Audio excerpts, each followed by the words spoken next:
Fala pessoal, hoje nós vamos falar de Arço, essa poderosa divindade da Palmira, tá pessoal? Como nós sabemos, diversos espíritos e divindades foram demonizados pelo cristianismo, pelo judaísmo, e hoje nós vamos aprender um pouco de Arço, que provavelmente foi a divindade demonizada para a concepção do espírito Paimon, no espírito de número 9, tá? Que compõe os espíritos da Goétia. Então, pessoal, se você quer aprender mais sobre ocultismo, quer aprender mais sobre lucerianismo, quer aprender sobre magia, entre em contato com a gente, tá? Que nós temos 3 mentorias disponíveis, onde você pode estar aprendendo e melhorando a sua vida através da feitiçaria. Então, vamos lá. Entre as areias da antiga Palmira, tá?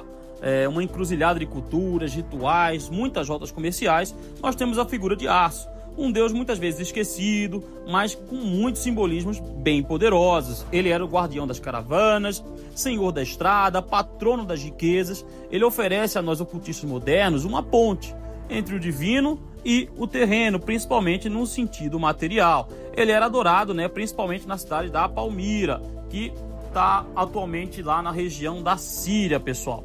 É importante a gente entender que era um antigo centro comercial muito poderoso, onde tinha diversas culturas semíticas, gregas, romanas e persas. Era um ponto de encontro de diversas culturas diferentes. E nessa região, geralmente, a gente tem a figura do Arço associado a outro deus, o seu irmão, tá? Azizus, que dividia também o papel de protetor das caravanas. Ambos eram considerados deuses nômades, tá? Das rotas do deserto, da prosperidade comercial, e a representação mais comum de Arço era de um deus montado em um camelo, geralmente segurando ou armas ou oferendas. A função principal desse deus era de protetor das caravanas, era o deus dos desertos, o guia das viagens.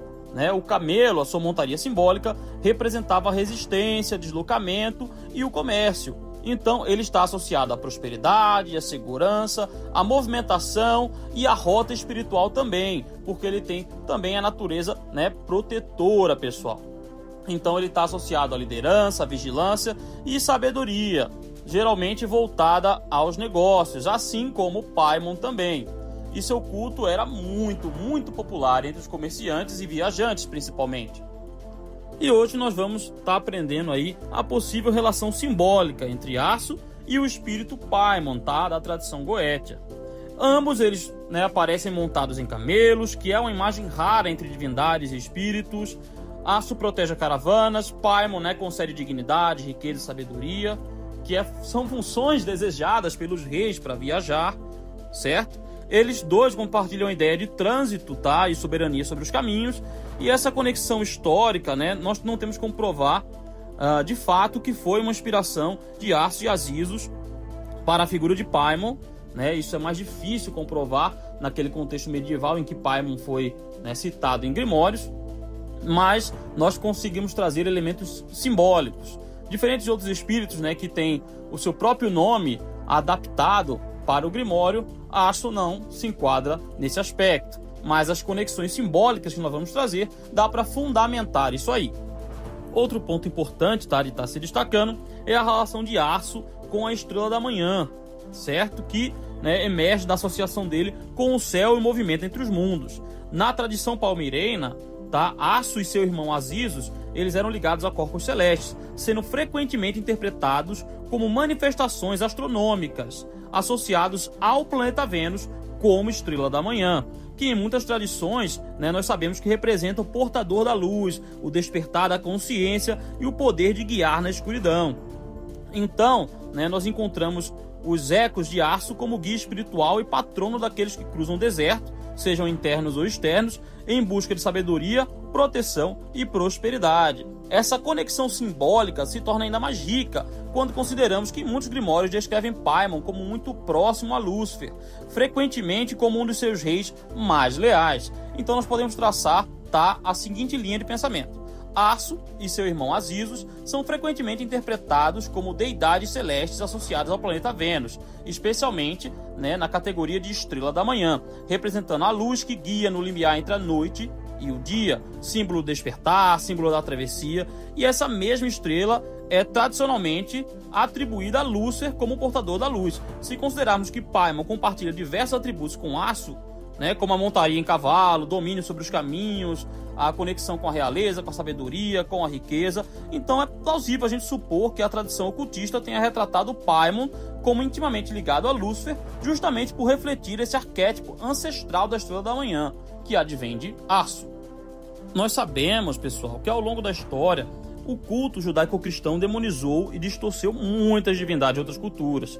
Então eles pegavam os deuses antigos, os deuses dos inimigos, e os colocavam como entidades malignas. Esse processo, né, foi muito comum com deuses que falavam de liberdade espiritual, de sexualidade, de sabedoria, que eles eram perigosos para a estrutura religiosa dominante. E a demonização desses deuses, né, é uma demonização não só simbólica, ela é política e cultural, para apagar e deturpar tradições espirituais anteriores e pôr uma nova, né, doutrina predominante espiritual. Ao estudar sobre Paimon, dá para perceber que diversos estudiosos associam ele à região da Palmira, né, essa antiga cidade situada na atual Síria. E era uma cidade conhecida por ser um ponto de convergência de civilizações e um centro espiritual muito importante no mundo antigo. Bom, essa associação me levou a investigar mais profundamente que deuses eram cultuados na Palmira, para que eu conseguisse buscar traços para conseguir investigar a relação e origem com Paimon, se ele era de lá, que divindade ele era. E foi através, né, desse estudo que eu cheguei a Aço, um deus da Palmíria, que foi bastante esquecido, mas que tem diversos paralelos simbólicos com Paimon. Ele era representado montado num camelo, era protetor, era guardião, trazia riqueza, bons negócios.